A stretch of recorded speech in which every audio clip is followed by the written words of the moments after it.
Salut à tous, aujourd'hui une petite vidéo pour vous expliquer un petit peu le combo parfait au niveau de votre matériel pour faire des photos et des vidéos en voyage.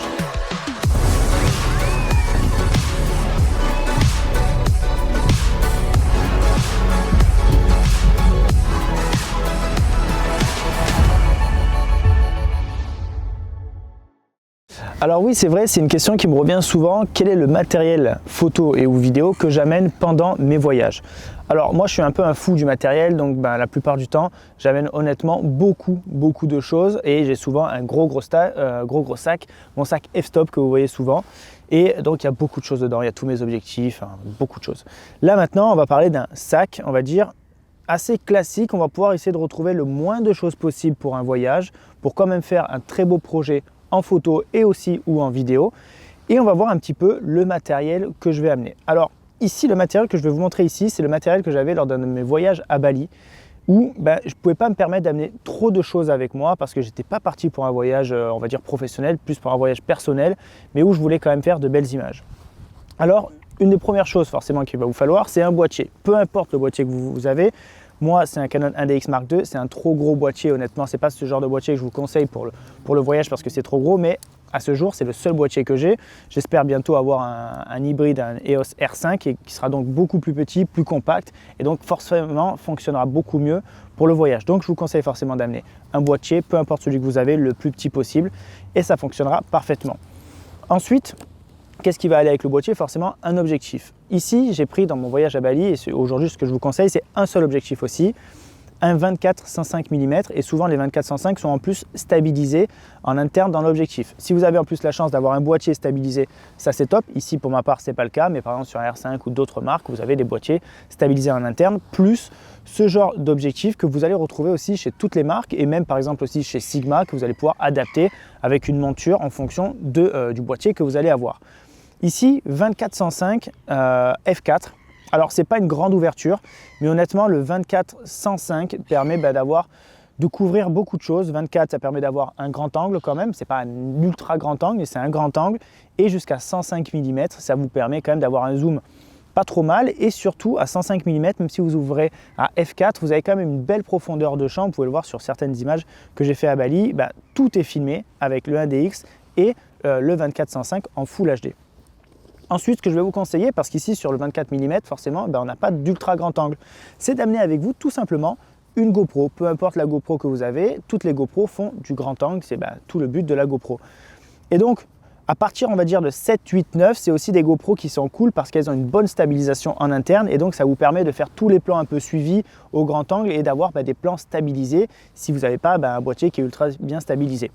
Donc ça, c'est ce que je vais vous conseiller pour combler en fait le manque de grand angle avec l'objectif 24-105. Et honnêtement, niveau qualité, franchement, c'est vraiment top. Si vous faites une belle colorimétrie derrière, et ensuite, par exemple, dans un montage vidéo, ça se verra pas trop. Donc voilà, un super combo, GoPro et 24-105. Donc on couvre vraiment beaucoup de choses au niveau des angles. Et ensuite, un drone. Alors moi, pour ma part, j'ai un Mavic 2 Pro. Si vous partez en voyage, franchement le top ça va être un Mavic Mini parce que c'est encore beaucoup plus petit. Ici on part quand même sur un drone qui est quand même pas trop gros et qui au niveau qualité est au top, au niveau rapport qualité-prix, c'est vraiment imbattable honnêtement aujourd'hui. Donc voilà, moi c'est ce que j'ai une petite boîte GoPro ici où je mets mon drone dedans.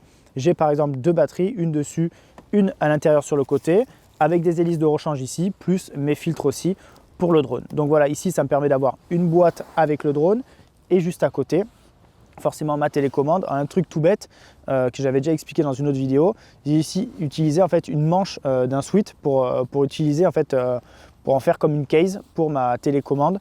Alors après ça dépend de la télécommande, ici elle est un peu grosse, normalement vous avez la télécommande plus petite, vous allez mettre le téléphone dessus, c'est aussi peut-être ce que je vous conseille pour du voyage pour qu'elle soit encore plus petit. Ici pour ma part j'ai ça, ça me permet de ne pas me soucier de la batterie de mon téléphone pour pouvoir faire du drone. Donc là c'est une petite astuce et ensuite voilà j'ai juste deux batteries en plus avec mon boîtier. J'ai un filtre pour la partie vidéo qui est forcément qu'on adapte sur le 24-105 et j'ai tout simplement une petite sacoche avec des batteries pour la GoPro. Donc voilà en fait le combo que j'ai vraiment pour les voyages, c'est pas énorme et ça rentre bien dans un petit sac, vous pouvez le voir ici. Bien entendu si vous avez un drone plus petit ça donnera encore plus de place, si vous avez un boîtier encore plus petit, c'est pas du tout ce que je vous conseille pour le voyage, et vous allez avoir quelque chose d'encore plus petit donc dans votre sac et ça va être le combo parfait. Et c'est comme ça, c'est avec tout ça que j'ai réalisé toutes mes vidéos entièrement à Bali. Ensuite, si vous voulez vous permettre de prendre un petit peu plus de choses, alors là on part dans un sac forcément un petit peu plus gros, il y a un objectif, et sûrement mon objectif favori vraiment pour réaliser les plus belles images, je l'ai ici, c'est le 70-200 en 2.8, voilà 2.8 ici, on a une super belle profondeur de champ, 70 donc on n'a pas non plus un grand angle du tout ici, mais on va jusqu'à 200 mm et donc ça permet aussi d'aller faire des super belles images dans les voyages. Donc ça c'est quelque chose que je vous conseille en plus si vous pouvez vous le permettre, voilà donc ça c'est fantastique. Ensuite, et encore, ça rajoute des choses. Bien entendu, vous pouvez prendre un trépied, un steadicam, etc. Mais le but, c'est de ne pas les prendre parce que toute ma vidéo à Bali, par exemple, a été faite tout simplement à la main. Pratiquement aujourd'hui, j'utilise jamais un trépied pour toutes mes vidéos.